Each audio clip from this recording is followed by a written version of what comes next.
So update 1.9 is dropped and we've got a few new things to play with.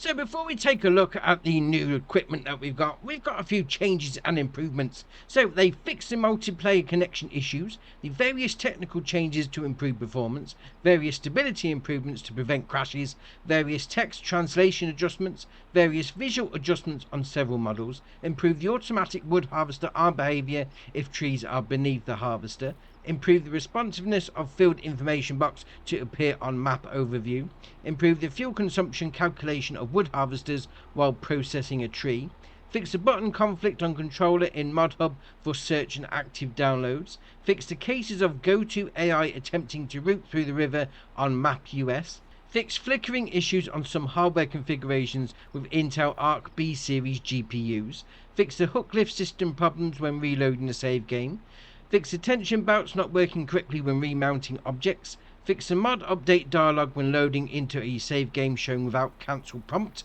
fix overlapping of chat window on lower UI scaling values, fix the overloading slowly from pig barn trigger, fix the radio turning off when switching vehicles. I've also got two updates for the modding situation. So added start argument, skip mod update dialog to skip mod update check when loading into a save game for mod creators, and fix the mod update check now properly ignores unzipped mods again. Right, okay. So now we've got that all sorted out. Still don't understand all the old modding situation, but okay, we can then take a look at what we've got to play with. Now, all four of these pieces of equipment we've got are actually part of the base game now, which is good. So you don't need to download them as a separate mod. They're going to be in the game once you've updated, which is great. So the first one we've got here is going to be the Pottinger Aerosem VT 5000DD Seeder. Right, okay, now it's got a 2,800 litre capacity, requires 200 horsepower from your tractor and a 5 metre working width with a 9 mile an hour working speed and 101.5 gram price tag. Now this is a standard seeder. It's not a direct drill, so you are going to have to either plough or cultivate before using it, but okay, fair enough. Then got your ridge markers, yes or no. Obviously going to be putting them on the sides. You can give yourself a little bit of a guide if you're doing it in cab, and then obviously away you go. So we unfold it, L, B and A like that. There we are. So we've got ourselves a little bit of a ploughed area. Then we'll just turn it on, L, B and X, blow it down, L, B and B, and away we go, seeding away. Was it 5 metre working width? I mean, you have got the old there we are, just like that. Put the old ridge markers out. So if you used to do it in the cab, you know you come back the other way, you'd see that ridge marker and it's going to tell you at the centre of the old bonnet that's where you need to be. Right, no problem. So on to the next one then. Right, next up is the Väderstad TopDown 600 cultivator. 300 horsepower requirement from your tractor, 6 metre working width, 9 mile an hour working speed, and obviously it's going to be in the cultivating section. It's going to cost you 90 grand to buy, but this technically could be a direct drill. Yeah, I'll show you. I mean, because you can add a seeding unit to it. I mean, it's going to cost you 10 grand extra, and it's only going to be doing your grass and your, I think it's grass, canola, and oilseed radish. So you could cultivate and then seed at the same time if you're doing those three. You have the option on your wheel brands, your Trelleborg, Michelin, BKT, Väderstad, and then back to Trelleborg again. So obviously, once you've got the old, if you've got the old seeding unit on, yeah, that's when it becomes a direct drill. If you haven't, it's just a standard cultivator. So obviously, that depends on what you've gone for. So, right, fair enough. Now you do have the option to, we'll change it, oilseed radish or grass. Oh, so you can't even do canola with this one.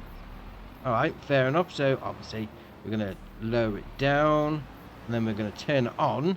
Well, because we've got the seeding unit, obviously it needs to be turned on. And then away you go. Obviously if it's just a cultivator, you don't need to. Does that mean we turn a seeding unit off? Yes. There we are. You can have the seeding unit and not seed if you wanted to.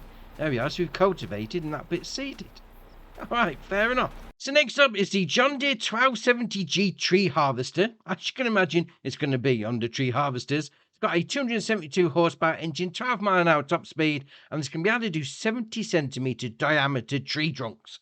Yeah, chopping them down. 450 grand and a bit of change as well is going to be the price tag. You do have the option of knocking Olives 4s and then knocking again. And if you go for the Olives 4s, you can have them as the EcoTrack, Evo Baltic, EX, Kovacs, Magnum, and then back to your old EcoTrack. Now, I've got a tree planted down, so we're gonna give it a go. So RB, we'll turn it on. RB and X, that's a good idea. Then LB and up on the D-pad, which is unfold. Alright, fair enough. So once it's unfolded like that, then I'm going to do LB and X, turn it on. Oh, when it's finished. Are you finished now? Right, let's go. LB and X, turn it on. It's going to open up the jaws like that. Then we'll just come up to it. Ease it in, ease it in. There we are. We're going to get close enough. And once that turns green, we'll zoom out a little. There we are. Once it turns green, LB and A. Cuts it down. Job's a good one. It's still got hold of it, mind you. So can we drop the wood? There we are. LB and left on the D-pad. Just lets it go. Ha! Dear, oh dear. Oh, our little John Deere. Well, I say little. It's quite big. John Deere tree harvester for you. Well, the last piece of equipment we've got for the update 1.9 is the Skoda Enyaq Coupé RS4. Yeah, that's a lot of letters. Now, that's going to be found under cars. It's got a 299 horsepower, I'm going to say engine. It's an electric vehicle, so it's got 299 things under the bonnet. It's a power plant, obviously. 111 mile an hour top speed and a 62.5 grand price tag. You can then change the rim colour. When it says rim colours, right, you can either have it as a grey, just going to give it a little bit of an outline, or you can have it matching your main vehicle colour. There we are. So those bits on the wheels there, that's what's going to be changing with that. Then got the option to have a trailer hitch, yes or no. And then you can change the main colour to, well, let's face it, you can change it to any colour you like nowadays. So you go for whichever one you want. Now, there is nothing that opens up on it. The bonnets don't open, the doors don't open or whatever. But it's pretty quick. I mean, you still got to turn it on. All right, fair enough. But yeah, we got going pretty quick on that one. I mean, it looks all right. I mean, out of electric vehicles go, it looks pretty good. Okay, fair enough. Also, with this update, there's been an update to precision farming as well, which is interesting. I wonder if it's going to fix any of the issues that we've been having. So they've added the option to set the tramline direction on the field, added the options to disable speed-dependent spreader application and realistic spread pattern. I think that's the one. I mean, that's the one that's causing it with the old limeage that I had.